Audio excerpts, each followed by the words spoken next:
Hello everyone. Today we are going to talk about consumers equilibrium with the help of indifference curve analysis or ordinal approach.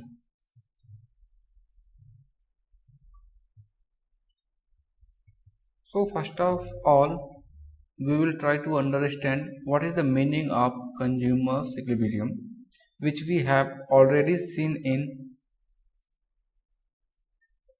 cardinal approach of utility analysis.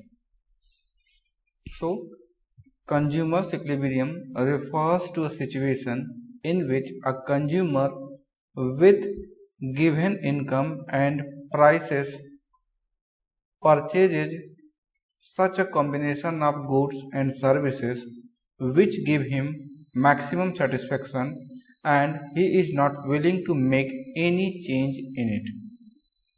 तो ये कहता है कि consumer उस समय equilibrium में होगा जब कंज्यूमर का सेटिस्फेक्शन मैक्सिमम होगा, सबसे अधिक सेटिस्फेक्शन होगा जिस पॉइंट पर वही कंज्यूमर का इक्विलिब्रियम होगा, जबकि कंज्यूमर की इनकम और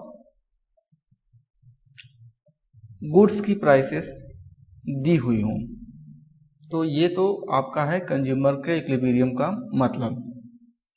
अब इसके इंडिफरेंस कर्व में दो कंडीशंस हैं।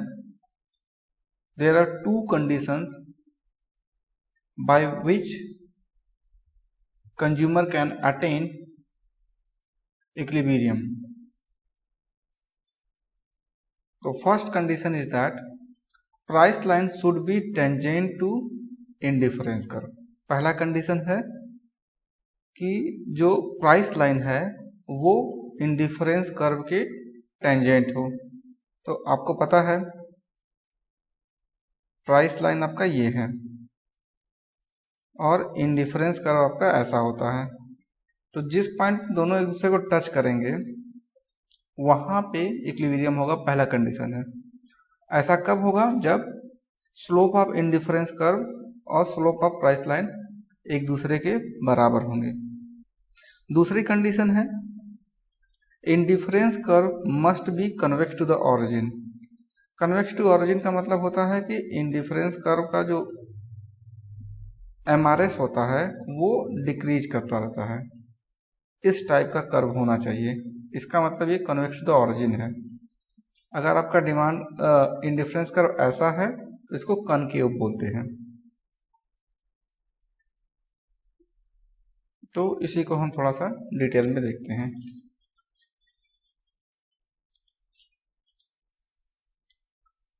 पहला कंडीशन आपका बतलाया जा रहा है price line should be tangent to the indifference curve. ये आपका वाई एक्सिस हो गया। वाई एक्सिस पे हम वाई कमोडिटी या ऑरेंजेस को दिखाया जा रहा है। से ऑरेंजेस कुछ भी आप मान सकते हैं। और एक्स एक्सिस पे आपका एक्स कमोडिटी को दिखाया जा रहा है।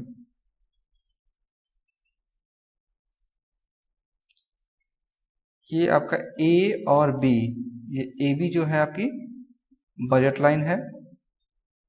IC1, IC2, IC3 ये आपके इंडिफरेंस कर्व है। तो इस तरह का डायग्राम दिया हुआ है। आपको बतलाना है कि कंज्यूमर का इक्विलिब्रियम कहाँ पे होगा। तो कंज्यूमर का इक्विलिब्रियम का कंडीशन क्या होता है? जहां पे बजट लाइन और इंडिफरेंस कर्व एक दूसरे के टेंजेंशियल हो या दोनों का स्लोप एक दूसरे के बराबर हो। तो दोनों का स्लोप इस डी पॉइंट पे इक्वल है, यानी कि point D, at point D slope of indifference curve equal to slope of budget line. अब बात आती है कि स्लोप ऑफ इंडिफरेंस कर्व क्या होता है। हम जानते हैं slope of indifference curve is nothing but marginal rate of substitution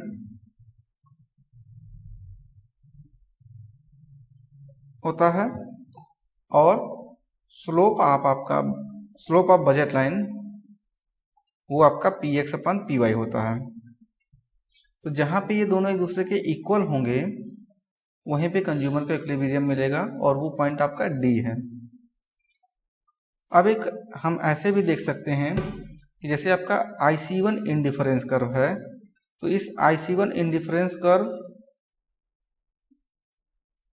को बजट लाइन ए बी आपका दो पॉइंट पे इंटरसेक्ट कर रही है, एक पॉइंट सी और एक पॉइंट ई। तो ये दोनों पॉइंट यहाँ पे कट तो कर रहा है लेकिन टेंजेंशियल नहीं है, दोनों का स्लोप इक्वल नहीं है। और तो और ये एक lower level IC1 curve consumer को एक लोअर लेवल का सेटिस्फेक्शन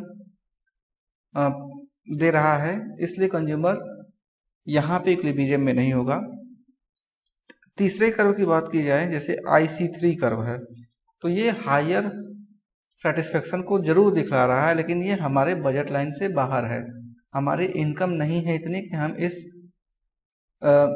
इंडिफरेंस कर्व पे जा सकें। तो ये तीसरा जो पॉइंट है IC2 कर्व है, इसी पे हमारा इक्विलिब्रियम होगा। यहाँ पे बजट लाइन का स्लोप और इंडिफरेंस कर्व का स्लोप बराबर होता है। तो आप एक बात जरूर ध्यान रखिएगा, जो स्लोप ऑफ इंडिफरेंस कर्व है वो आपका MRS marginal rate of substitution होता है और जो स्लोप ऑफ बजट लाइन होती है वो PX/PY होता है। MRS आपका delta Y upon delta X, आप ऐसे भी इसको डिनोट कर सकते हैं। तो ये तो थी आपकी पहली कंडीशन। फिर बात करते हैं दूसरी कंडीशन की। तो दूसरी कंडीशन कह रही है कि indifference curve must be convex to the origin. इसको हम सिंपली समझेंगे सिर्फ। तो यहाँ पे दो इंडिफरेंस कर्व दिया हुआ है, एक IC1 है और एक IC है। ये जो IC कर्व है, इस कर्व का MRS इंक्रीज कर रहा है। तो ये क्या है, आपका कॉन्केव टू द ऑरिजिन है, और ये क्या है, IC1 कर्व आपका कन्वेक्स टू द ऑरिजिन है। तो यहाँ पे अगर इक्विलिब्रियम कंज्यूमर रहेगा तो वो इक्विलिब्रियम की कंडीशन परमानेंट नहीं है। जब आपका MRS डिक्लाइन करता है यानी वो कन्वेक्स टू द ऑरिजिन होता है इंडिफरेंस कर्व, तभी इक्विलिब्रियम आपका मिलेगा। तो ये दो पॉइंट आपके थी कंज्यूमर के इक्विलिब्रियम के। Thank you.